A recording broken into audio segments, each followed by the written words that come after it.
While Kim Jong-un is eating Kobe beef with French cheese and washes it all down with Russian vodka, his people are starving. This is Yeonmi Park. She defected from North Korea in 2007.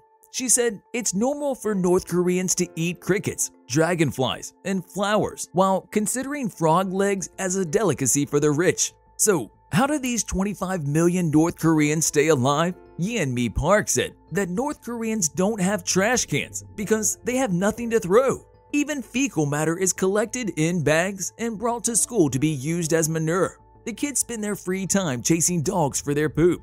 A working man is expected to make $2 per month, while the UN considers $2 per day a barely livable wage. Everything is monitored. People don't cook the food because they have nothing to cook it in. Rice is considered a delicacy.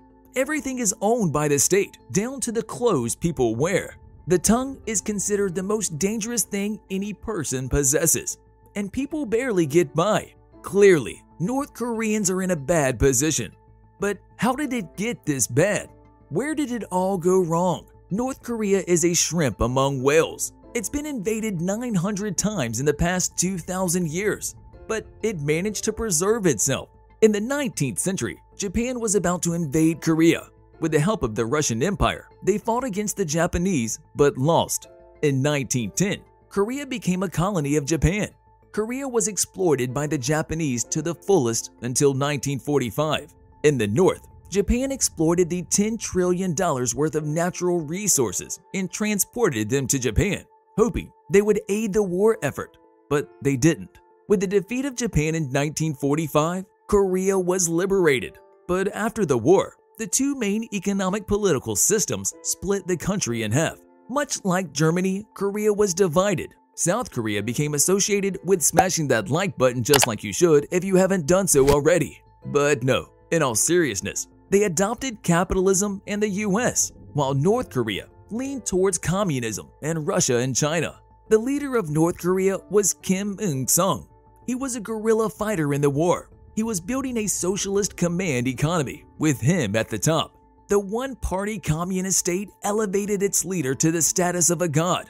Thanks to the abundant natural resources and the high level of industrialization after the war, North Korea was arguably the most advanced country in Asia. Despite the abundant natural resources, North Korea was missing one key factor: food.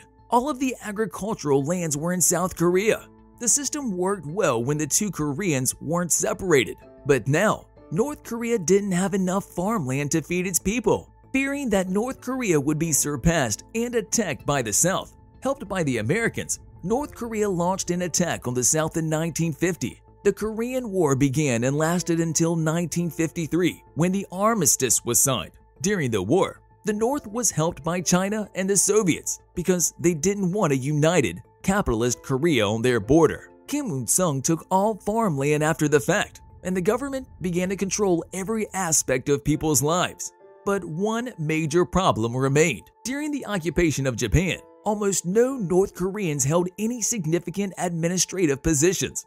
And now, these people would run the country. They had no idea how to produce credible economic data that would help the country determine how many natural resources it had to produce the materials it needed to rebuild the country. But Kim Il-sung knew how to play the two communist countries, Russia and China, against each other. And North Korea received major grants from both of them. Also, every time the country had insufficient food, Kim Il-sung thought the people could be motivated through military effort. So, whenever production dwindled, he would force people to work harder. This military motivation tactic remains to this day, with Kim Jong-un flaunting his big missiles and an army of malnourished soldiers to the world.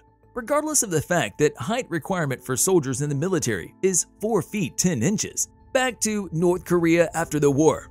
In the mid-60s, they were on the 4th Central Plan, a 5-year plan where the North Korean Assembly decided what the country would focus on in the next 5 years. Their plan was to increase living standards through industrialization, but they failed to meet their goals. Growth began slowing down, and North Korea started increasing its military budget. They were also leaning more towards China than the Soviet Union. To meet their infrastructure and industrialization goals, North Korea started borrowing large sums of money. But instead of building the projects they promised, in the 80s, North Korea was sinking 25% of its budget into the military. This was crippling for the economy. The reckless military spending meant one thing: North Korea would smash that subscribe button just like you should if you haven't done so already. But no, seriously now. It meant that they defaulted on their debts. No country was willing to lend North Korea money anymore because they feared they would never see that money back. The North Korean government has a GDP of 25 billion USD, which is roughly the same as Beverly Hills. 25 million people producing 25 billion. That comes out to roughly $1,000 per person per year. A sane person would think, so what? We can export natural resources and then import food. Problem solved. Well, it would have been solved had North Korea not subscribed to the self-reliance mantra and the Juche way of living. They wanted North Korea to produce everything without relying on imports. However, they had to, because a major drought killed even the few crops that they had. Afraid their population would starve, Russia and China kept supplying North Korea with resources so that they could flaunt that socialism worked fine.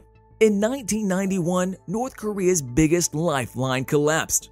The Berlin Wall fell, and communism was a thing of the past. China was modernizing its industry, and it didn't want to spend any money on North Korea anymore. With the collapse of the USSR, all of the fertilizer supplies to North Korea disappeared overnight.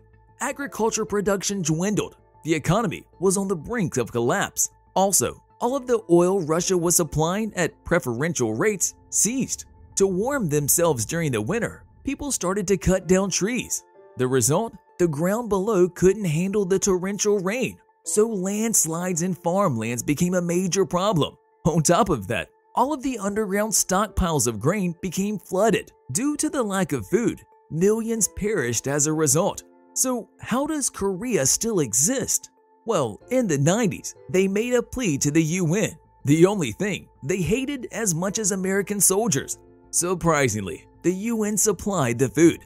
They received 70% of the necessary aid, but they made outrageous demands and imposed sanctions on the aid as well.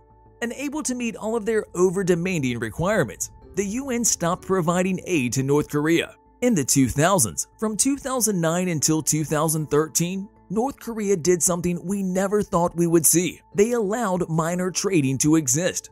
This was aimed at industrializing the nation and improving living conditions. Just like in the Soviet Union and modern China, one reform would lead to another reform, and before you know it, the country would no longer need its dictator.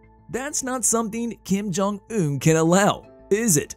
So the program was stopped, and currently, the only way North Korea makes money is by taking everything from its people and sending everything to Pyongyang. It is also sending North Korean workers to foreign nations like Russia and China, and they are taking all of the money that the governments are paying. The workers only get food and shelter. We don't know how long the country will last, but with the sanctions imposed on the country by the UN, it's unlikely that North Korea will get out of the hole it dug itself in, despite having plentiful resources and being richer than South Korea in the beginning. See you in the next video.